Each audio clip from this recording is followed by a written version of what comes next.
So hello friends, तो आज की इस वीडियो में हम बात करने वाले हैं chapter number 2 of this book master class with super investor Ramdeo Agrawal ji. इस चैप्टर में हम इनकी जर्नी के बारे में यहाँ पे पूरा जानने वाले हैं, समझने वाले हैं। तो अगेन हमारा यही रिकमेंडेशन, मतलब हमारा यहाँ पे डिस्क्लेमर वही है कि यहाँ पे हमारा किसी भी तरह का रिकमेंडेशन नहीं है किसी भी स्टॉक को लेके। यहाँ पे हमने मल्टीपल स्टॉक्स के बारे में बात किया है, जैसे सर ने भी यहाँ पे डिस्कस किया है उसी तरह से, बट वो सिर्फ और सिर्फ एक एजुकेशन पर्पज़ के लिए है।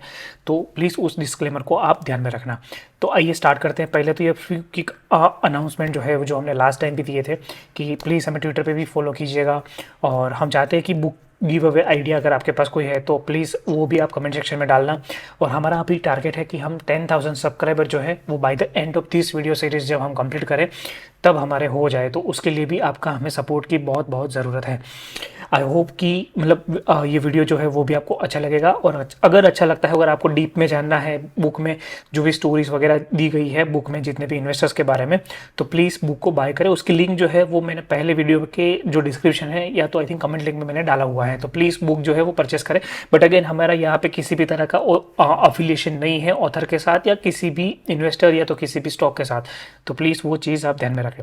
तो आइए स्टार्ट करते हैं। अभी पहले तो हम सुपर इन्वेस्टर जो है वो रामदेव अग्रवाल जी हैं, उनकी एज अभी 67 हो चुकी है, प्लस वो उनका जो एजुकेशन है वो उन्होंने चार्टर्ड अकाउंटेंसी उन्होंने कंप्लीट किया हुआ है, और करंटली वो Motilal Oswal financial services limited करके जो कंपनी उन्होंने फाउंड करी थी उसके वो भी चेयरमैन है। फिर यहाँ पे अगर उनकी हम नेटवर्क देखें तो समवेयर अराउंड 2.4 बिलियन यूएसडी, मतलब समवेयर अराउंड 18,000 करोड़ प्लस जितना अभी उनका जो नेटवर्क है वो अभी हो गया है। तो अभी ये हमने मतलब हम देखेंगे कि उनकी जो जर्नी है वो एक छोटे से गांव से शुरू हुई थी और वो अभी इतने बड़े इन्वेस्टर हो चुके हैं। तो ऐसा क्या उन्होंने किया है और प्लस लर्निंग क्या है, ये सारी चीज़ें अभी हम देखने वाले हैं। तो आइए स्टार्ट करते हैं। तो यहाँ पे सबसे पहला जब वो अपने अर्ली लाइफ के बारे में बात करते हैं तो उन्होंने यहाँ पे वो डिस्कस किया है कि वो एक रिच फैमिली के अंदर, मतलब एक लैंडलॉर्ड की फैमिली के वहाँ उनका जो है वो जन्म हुआ था।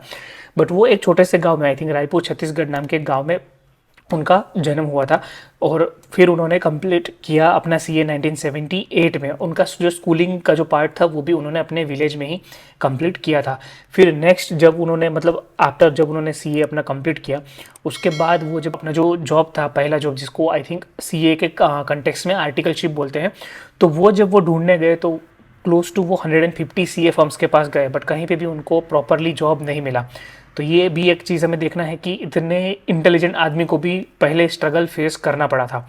फिर मतलब एक चीज़ वो ये भी चीज़ भी यहाँ बुक के अंदर वो डिस्कस करते हैं कि वो पहले से ही मतलब चाइल्डहुड से ही वो एक वोरेशियस रीडर हुआ करते थे, मतलब वो उसके पास कंटिन्यूसली वो बुक्स बहुत ज़्यादा पढ़ते थे। बट पहले डिफरेंस यही है अभी और पहले में कि पहले वो जो बुक्स पढ़ते थे वो मेनली फिक्शंस बुक होती थी, मतलब स्टोरी या नॉवेल वैसे तरह की। फिर जब उन्होंने फर्स्ट उनकी जो जॉब मिली इक्विटी रिसर्च एनालिस्ट की, और मतलब वो जॉब जो उन्होंने एडवर्टाइज दिखी थी न्यूज़पेपर के अंदर, तो वहाँ पे जब उन्होंने अप्लाई किया और उनको वो जॉब जो है वो मिल भी गई, बट उनको बाद में पता चला कि वो मतलब अकेले आदमी थे जिन्होंने उस जॉब के लिए अप्लाई करा था। तो उस टाइम पे मतलब इक्विटी रिसर्च का जब इतना हो हल्ला नहीं था तब उन्होंने उस टाइम पे ये जॉब जो है वो करते थे उस टाइम पे। फिर उस टाइम पे मतलब जब उनको जॉब मिली तो उनका काम ही वही रहने लगा कि वो डिफरेंट स्टॉक्स के बारे में, कंपनीज के बारे में वो पढ़ते थे, जानते थे, समझते थे। तो उस टाइम पे वो इतना फोकस करते थे मतलब बैलेंस शीट वगैरह पे। तो वो जितना हो सके, मतलब अभी तो क्या है कि इंटरनेट के ज़माने में हमारे पास स्क्रीनर है और बहुत सारे अनाउंसमेंट जो है वो हमें मेल में वगैरह में मिल जाते हैं। बट उस टाइम पे मतलब जब इंटरनेट इतना स्ट्रांग नहीं था तो उस टाइम पे आपको कंपनी की बैलेंस शीट मिलने में भी मुश्किल हो जाती थी। बट ऐसे टाइम पे भी वो बहुत ज़्यादा एफर्ट कर करके जितनी भी हो सके उतनी बैलेंस शीट को वो मतलब अपना इंटरनलाइज करते थे। इंटरनलाइज मतलब कि उनके दिमाग में वो सारी चीज़ें छप जाती थी, एक तरह से हम जैसा बोल सकते हैं। और वो ऐसा नहीं है कि सिर्फ और सिर्फ उन्होंने कलेक्ट किया उनको याद रख लिया, ऐसा नहीं। उन्होंने उस बैलेंस शीट के ऊपर इंटरनली एनालिसिस भी बहुत सारा किया था कि कौन सी कंपनी में कितना डेट है, कितना एसेट है, कितना कैपिटल जिसको हम बोल सकते हैं कि वो कैपेसिटी यूटिलाइजेशन वगैरह क्या है। तो बैलेंस शीट में जितने भी कंपोनेंट रहते हैं, करंट एसेट, करंट लायबिलिटी, फिर सेम चीज़ नॉन करंट एसेट और नॉन करंट लायबिलिटी, तो उसको ऐसे कंटेक्स्ट में भी वो एनालाइज करते थे और उसके बेस पे वो जजमेंट लेते थे किसी भी स्टॉक को लेके या किसी भी कंपनी को लेके। फिर नेक्स्ट है कि उन्होंने 1987 में ये जो कंपनी है मोतीलाल ओसवाल उनको स्टार्ट किया था। और वो उन्होंने स्टार्ट किया था, मोतीलाल ओसवाल करके एक बंदा था जो उनके साथ हॉस्टल में रहता था उस टाइम पे, जब वो अपना सीए वगैरह का स्टडी कर रहे थे तब। और तब उनका जो म्यूचुअल इंटरेस्ट जो था स्टॉक मार्केट को लेके, तो तब उन्होंने दोनों ने मिलकर सोचा कि चलो हम कुछ स्टॉक मार्केट में कुछ करते हैं।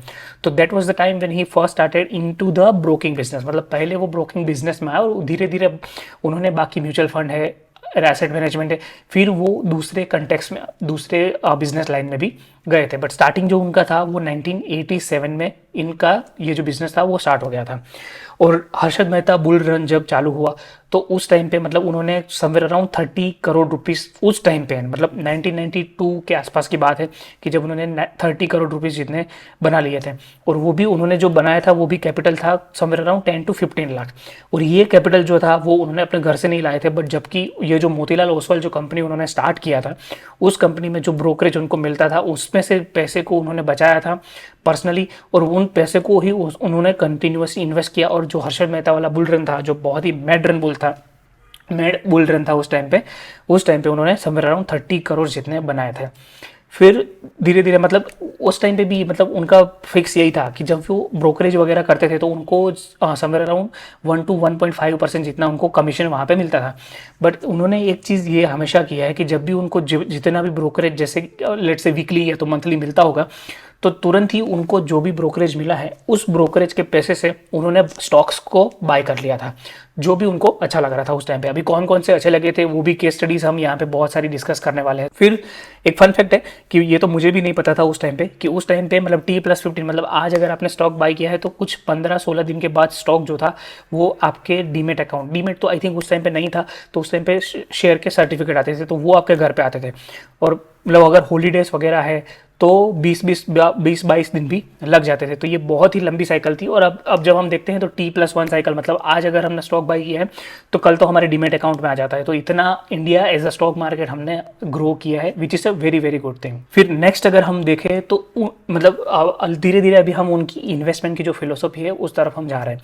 तो यहाँ पे उन्होंने ऐसा बोला कि जब उन्होंने इन्वेस्टमेंट करना स्टार्ट किया तो उस टाइम पे वो सिर्फ और सिर्फ दो ही चीज़ों पे फोकस करते थे। एक था अर्निंग पर शेयर का ग्रोथ और दूसरा है प्राइस टू अर्निंग रेशियो। ये दोनों चीज़ों पे पहले वो इनिशियली फोकस करते थे जब उन्होंने इन्वेस्टिंग स्टार्ट किया। फॉर एग्जांपल जब यहाँ पे 1992 का जब क्रैश आया, मतलब हर्षद मेहता वाला जो बुल रन चल रहा था, जब वो मतलब कंप्लीट हुआ तो उन्होंने जो 30 करोड़ रुपीस जो उन्होंने उस टाइम पे बनाए थे वो 30 से सीधा 10 करोड़ आ गए। और सेंसेक्स भी उस टाइम पे 4200 से 2400 आ गए। बट स्टिल वो हमेशा मतलब सर्वाइव कर लिए मार्केट में, इतना लॉस हुआ फिर भी। बट वाई, मतलब यहाँ पे एक क्वेश्चन आपको भी पूछना चाहिए, मतलब ऐसा क्यों हुआ होगा। तो उन्होंने यहाँ पे बोला है कि उन्होंने जब भी ये इन्वेस्टमेंट किया था तो कहीं पे भी उन्होंने किसी भी तरह का लोन नहीं लिया है कि मुझे थोड़ा सा पैसा दे दो, मैं उसके हिसाब से मैं अपना इन्वेस्टमेंट जो है वो और ज़्यादा करूँगा क्योंकि मुझे लगता है कि आई एम अ जीनियस और मैं इस स्टॉक पैसे को डबल ट्रिपल कर सकता हूँ। बट उन्होंने कभी भी ऐसा नहीं किया। उन्होंने कभी भी एक भी रुपये जो है वो कभी ऐसे मतलब बोरोड मनी पे कभी भी उन्होंने इन्वेस्ट नहीं किया। और उसी की वजह से जब इतना ज़्यादा घाटा हो गया, मतलब 30 से 10 मतलब क्लोज टू 20 करोड़ जितना जब उनको लॉस हो गया, फिर भी उनको मतलब वो डटे रहे। तो यहाँ पे उनका सीक्रेट यही है कि वो उन्होंने कभी भी लोन जो है वो नहीं लिया था। फिर 2001 में मतलब जब नस्दाक बूम जिसको हम बोल सकते हैं, तो Y2K वाला जो बूम चल रहा था इंडिया में और यूएसए में, उस टाइम पे उनके जो पोर्टफोलियो की जो वैल्यू थी वो क्लोज टू 100 करोड़ हो गई। फिर मतलब यहाँ पे उन्होंने एक चीज़ यहाँ पे हमें बुक के अंदर ये भी डिस्कस किया है कि जब वो इसी टाइम के मतलब यही टाइम था जब वो इनिशियल ईयर्स से मोतीलाल ओसवाल ये जो फाइनेंशियल कंपनी थी उनके इनिशियल ईयर्स थे, तो उसी टाइम पे उनका जो माइंडसेट था वो भी कम्प्लीटली फ्रूगल था। मतलब यहाँ पे मल्टीपल उन्होंने बात किया है अलग अलग चीज़ों के बारे में, पर एक पर्टिकुलरली जो स्टैंड आउट करी मुझे वो थी कि लेट से अगर किसी क्लाइंट को अगर कुछ लेट से प्रेजेंटेशन वगैरह देना है या तो कुछ दिखाना है कोई चीज़ बैलेंस शीट या ऐसा कुछ भी, तो वो हमेशा एक चीज़ ये करते थे कि वो कभी भी प्रिंट नहीं कराते थे क्योंकि प्रिंट का कॉस्ट जो था वो ज़्यादा आता था कंपेयर टू जेरोक्स का। तो वो हो सके उतना वो जेरोक्स ही कराते थे, चाहे ही थोड़ा बहुत क्वालिटी ऊपर नीचे हुए, बट वो हमेशा जेरोक्स के ऊपर ज़्यादा ध्यान देते थे। तो ये हमें दिखाता है कि उनका माइंडसेट जो था कितना फ्रूगल था कि अगर पाई की गिनती वो करते थे, ऐसा भी हम बोल सकते हैं। फिर नेक्स्ट है कि जहाँ पे मोतीलाल ओसवाल जो कंपनी थी वो अच्छी खासी प्रोग्रेस की और उन्होंने 2007 में उसको लिस्ट भी किया था।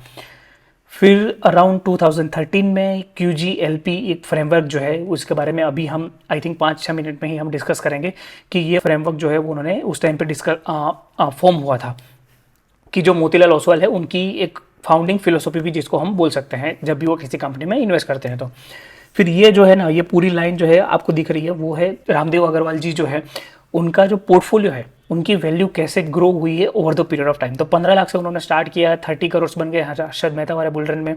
फिर वहाँ से जैसे हमने देखा था कि वो 30 करोड़ से 10 करोड़ हो गए, फिर 10 से वापस 100 करोड़ हो गए 2001 में, जब जो उनका जो बुल रन था वो पीक पे था। फिर वापस से वो 30 करोड़ पे आ गया 2003 में कि जब वो बुल रन खत्म हुआ। फिर वापस से क्रेडिट बूम स्टार्ट हुआ और 500 करोड़ तक गए। फिर वापस से 2008 में मंदी आई और उनका जो पोर्टफोलियो था वो ऑलमोस्ट आधा हो गया। फिर वहाँ से वापस से मतलब रिकवर करना स्टार्ट हुआ, 600 करोड़ 700 करोड़ तक पहुँचा। और अभी रिसेंटली अगर हम देखें तो इसमें बीच में कोविड भी आया है, पर उसका डेटा भी मेरे पास भी नहीं है और इसमें बुक के अंदर भी नहीं दिया था। तो यहाँ पे 70,000 करोड़ जो अभी करंट नेटवर्थ है, अगर उस हिसाब से अगर माने तो समवेयर अराउंड उसके आसपास है। तो हम देख सकते हैं कि जिस एक बंदे ने 15 लाख से जिसने स्टार्ट किया था वो आज 17,000 करोड़ तक पहुँच गया है। तो उसकी इन्वेस्टमेंट फिलोसॉफी को जो हम अभी नेक्स्ट स्लाइड में हम जानने वाले हैं। फिर उन्होंने एक चीज़ हमें ये भी बताया कि आपको एवरेज करना सीखना पड़ेगा। मतलब किसी भी स्टॉक में अगर आपने इन्वेस्ट किया है और लेट्स से अगर वो डबल ट्रिपल हो गया तो अब हमें जनरली लगता है कि नहीं यार ये तो बहुत ज़्यादा बढ़ गया, तो मैं अभी मैं एवरेज अप नहीं करूँगा, अभी नए पैसा नहीं डालूंगा। अगर वो नीचे आएगा मेरी बाइंग प्राइस है तो मैं कंसिडर करूँगा इसमें और पैसा डालने का। बट वो बोलते हैं कि आपको एवरेज अप करना पड़ेगा, क्योंकि ऐसा ज़रूरी नहीं है कि कोई स्टॉक लेट से अगर आपने बाय किया है तो फिर वो कभी मतलब ऊपर गया और उसके बाद वो वापस से आपकी बाय प्राइस पे आ जाएगा ताकि आप बाय कर सको, ऐसा ज़रूरी नहीं है। फिर नेक्स्ट उन्होंने बहुत ही क्रिटिकल लाइन अगेन यहाँ पे यही चीज़ बोला है जो हमने चैप्टर नंबर 1 में जब रमेश दमानी सर के बारे में हमने डिस्कस किया था तो उनकी भी यही फोकस था कि आपको स्टॉक प्राइस के ऊपर इतना फोकस नहीं करना है, 40,000 हो 40 रुपया हो कुछ भी हो, बट आपको फोकस करना है मार्केट कैपिटलाइजेशन के ऊपर। मार्केट कैपिटलाइजेशन कितनी है और सामने अपॉर्चुनिटी साइज कितना है और उस हिसाब से उस कंटेक्स्ट में आपको देखना है। ये चीज़ जो है वो हमने दूसरी बार यहाँ पे हमने अभी देख रहे हैं। फिर वो एक चीज़ ये भी बोलते थे कि tail wind first company letter, मतलब पहले आपको टेल विंड देखना है कि फॉर एग्जाम्पल अभी रिसेंटली अगर हम बात करें तो हाँ हमें पता है कि बहुत सारी रिन्यूएबल एनर्जी वाली कंपनी जो है वो भी मार्केट में आ रही है। तो उसका मतलब पर लेट से कि उसमें सोलर भी आ गया, एनर्जी कंपनी भी आ गई, पावर कंपनीज भी आ गई, बट वही बोलते हैं कि पहले टेल विंड देखो। टेल विंड क्या है कि ओके भाई इंडिया में ये चीज़ होने वाली है आने वाले 10-15 सालों में। आपने टेल विंड आइडेंटिफाई कर लिया कि लेट्स से सोलर, तो फिर आपको देखना है कि ओके सोलर सेगमेंट में गवर्नमेंट की तरफ से भी बहुत सारा पुश मिल रहा है, सब्सिडी से ये है वो है।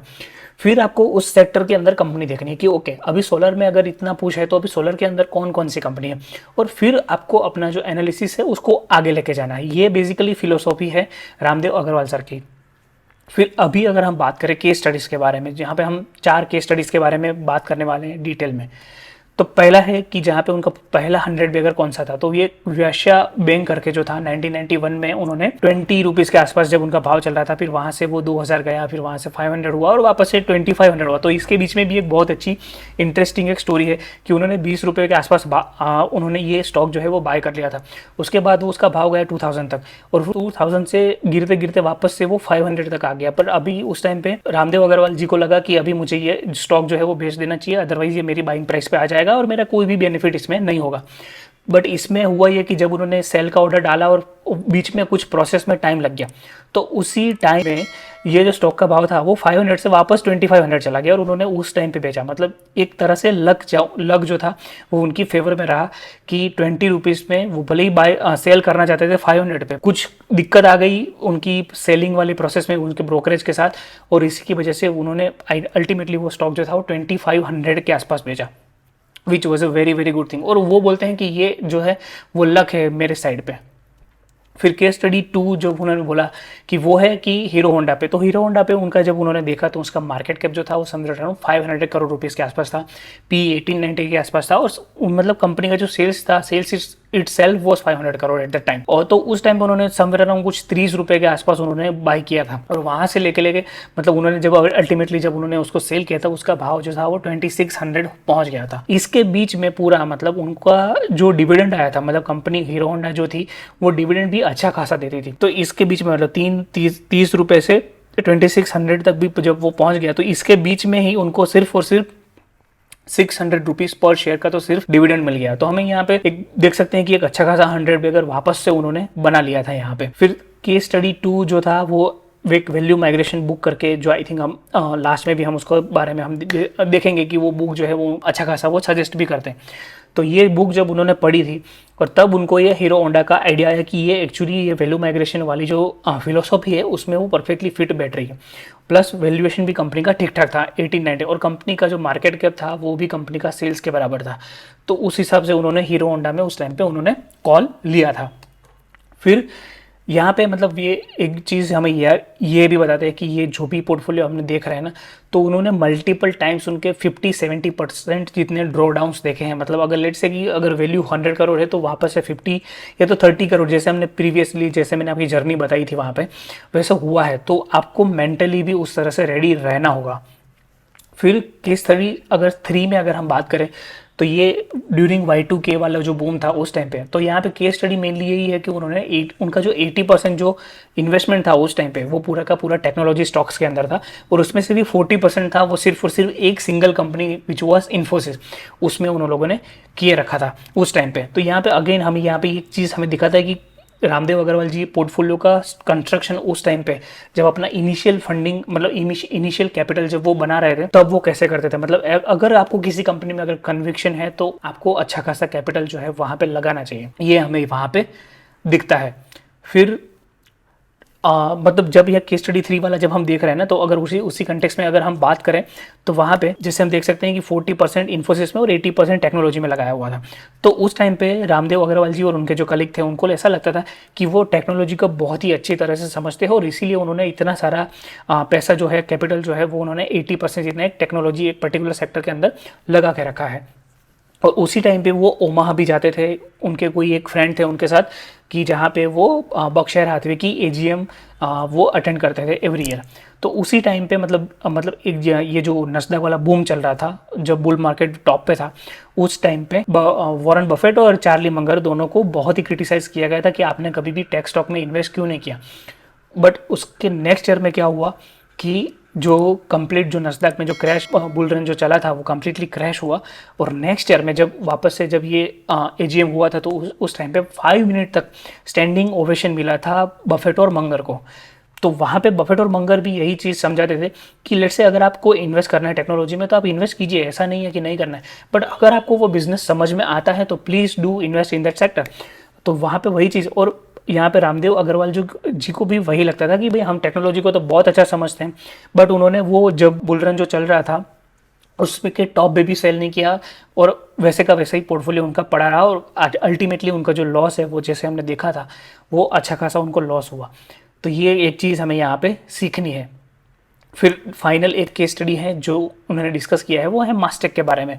तो यहाँ पे उन्होंने समवेयर अराउंड 200 के आसपास बाई किया था। फिर वो 200 से वो स्टॉक जो था वो 4000 तक चला गया, बट उन्होंने नहीं बेचा, और फाइनली उन्होंने बेचा 200 में जो उनकी बाइंग प्राइस थी इनिशियल। तो ऐसा क्या हो गया, तो यहाँ पे ये मिस्टेक ऐसी है जो पर्सनली मैंने भी 1-2 बार किया हुआ है कि लेट से अगर 200 से 4000 अगर चला गया और वो भी विद इन अ ईयर चला गया था, तो उस की वजह से क्या हुआ कि आपके जो long term capital gain tax है वो एप्लीकेबल होगा अगर आप 1 साल के बाद अगर बेचते हो तो, ठीक है। तो उस टाइम पे हुआ ये कि ये जो स्टॉक है वो 200 to 4000 बहुत ही जल्दी चला गया। मतलब आई थिंक उसमें 2-3 मंथ्स अभी भी बाकी थे 1 साल कंप्लीट होने में, और उनको लगा कि नहीं ये तो हम 1 साल के बाद बेच देंगे तो हमें टैक्स का इतना बेनिफिट मिल जाएगा। For that particular reason he didn't sell, और फाइनली जब वो 1 साल के बाद कंप्लीट हुआ और उसके बाद जब वो सेल करने गए तो पता चला कि उसका जो प्राइस है वो वापस से 200 हो गया था। तो ये बहुत ही बड़ा मिस्टेक हो गया था। ये पर्सनली 1-2 बार मैं भी फेस कर चुका हूँ, but I am still trying to learn. और फाइनली अगर हम देखें तो वो इन्वेस्ट कैसे करते हैं, उनकी इन्वेस्टमेंट फिलोसॉफी क्या है। तो पहले तो वो किसी भी ऐसी कंपनी में इन्वेस्ट करते हैं कि जो मुझे मतलब रामदेव अग्रवाल जी ऐसा सोचते हैं कि वही मुझे अगर वो 3 साल में अगर मेरा पैसा डबल करेगी तभी मैं उसमें इन्वेस्टमेंट करने के लिए इंटरेस्टेड हूँ। ये उनका पहला क्राइटेरिया है।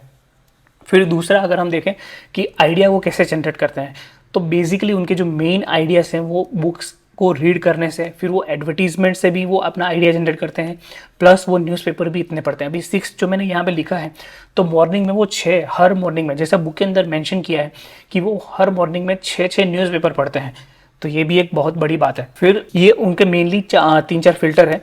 पहला है वैल्यू माइग्रेशन, मतलब जैसे अभी हमने देखा कि वो हीरो होंडा वाला जो केस स्टडी था, जब उन्होंने उसमें इन्वेस्ट किया तो ये बुक उन्होंने पहले पढ़ी थी, वैल्यू माइग्रेशन, कि भाई एक सेक्टर से दूसरे सेक्टर में कैसे वैल्यू माइग्रेट हो रही है, बिकॉज कि लोगों की इनकम जो है वो बढ़ रही है, नेशन आगे बढ़ रहा है, तो ये बहुत सारी चीज़ें थी। तो वो पहली थीम उन्होंने आइडेंटिफाई की, वो है वैल्यू माइग्रेशन। और ये 4 चीज़ें जो मैंने यहाँ पे मेंशन की है वो एक फ़िल्टर की तरह काम करती है जब रामदेव अग्रवाल जी किसी भी स्टॉक में इन्वेस्ट करने का ट्राई करते हैं। तो वो है वैल्यू माइग्रेशन। दूसरा है टर्म्स ऑफ ट्रेड, मतलब सप्लाई डिमांड के बारे में बात हो रहा है।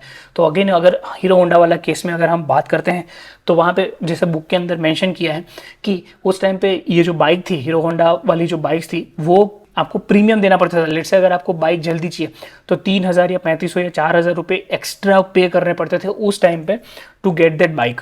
उतनी डिमांड थी और कंपनी उतना सेल, मतलब कंपनी उतना प्रोडक्शन नहीं कर पा रही थी। तो टर्म्स ऑफ ट्रेड भी आपको देखना है, मतलब सप्लाई और डिमांड वाला चीज़ भी हमें ध्यान में रखना है। तीसरा जो चीज़ वो बोलते हैं वो मैनेजमेंट के ऊपर, मतलब मैनेजमेंट जो है वो अच्छा होना चाहिए, कंपिटिटिव होना चाहिए और ऑनेस्ट होना चाहिए, ये उनका क्राइटेरिया है।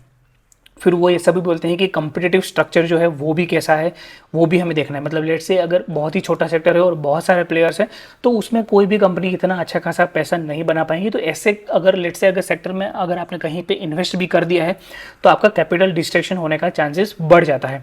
तो ये है चौथा फैक्टर। और फाइनली उनका फैक्टर जो फाइनली फिल्टर या तो फैक्टर जिसको हम बोल सकते हैं वो है वैल्यूएशन। तो वैल्यूएशन तो वो बोलते हैं कि आपको देखना ही देखना है, मतलब किसी भी भाव के आपको स्टॉक जो है वो परचेस नहीं करना है, ये अगेन हमें दिखाता है।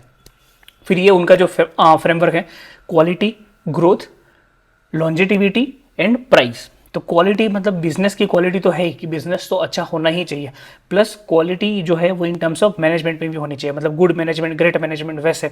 तो वो भी आपको देखना है कि मैनेजमेंट और बिजनेस ये दोनों में क्वालिटी प्रॉपर होनी चाहिए।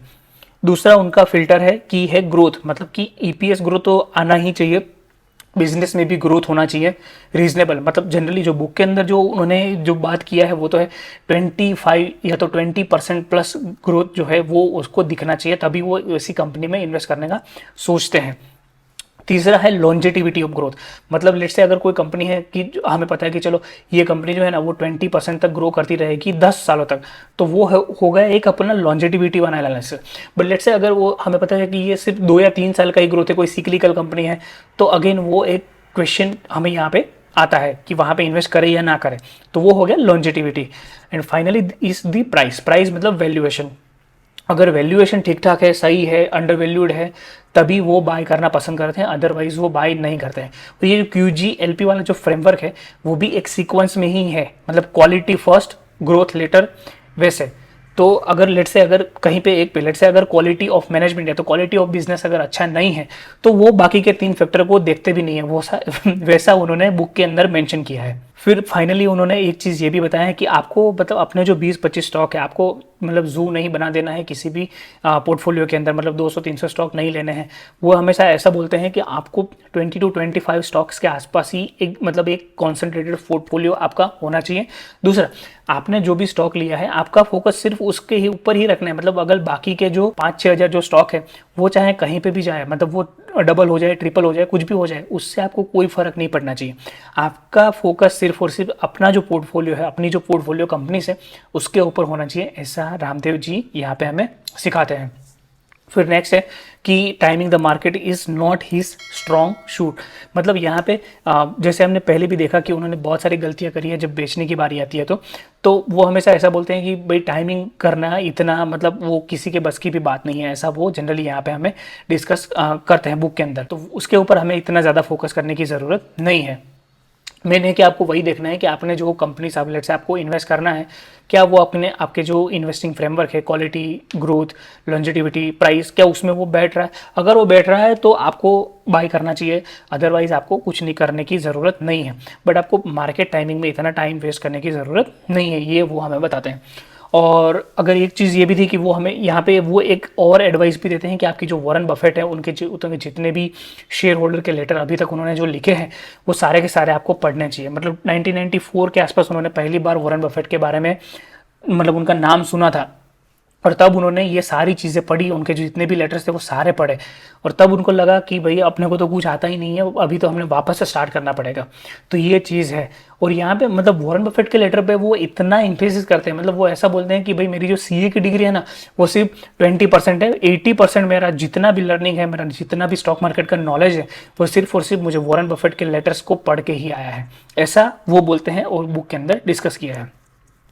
एंड फाइनली ये जो आप देख रहे हो 7 बुक्स, तो ये उन्होंने बुक के अंदर ये जो 30-40 पेजेस का जो उनका डिस्कशन था ऑथर के साथ, उन्होंने जितनी भी बुक्स डिस्कस की है वही है ये सारी बुक्स। और ये बहुत ही मतलब वो भी बोलते हैं कि आपको ये बुक्स पढ़नी चाहिए। This was all. I hope कि वीडियो आपको अच्छा लगा होगा, इन्फॉर्मेटिव लगा होगा, और जो पहला वीडियो था उसमें भी हमें अच्छा खासा रिस्पांस मिला है, तो उसके लिए आप सभी को थैंक यू। और हमारा जो टारगेट है 10,000 सब्सक्राइबर का by the end of this video series, उसको भी आप हमें अचीव करने में आप हेल्प करना।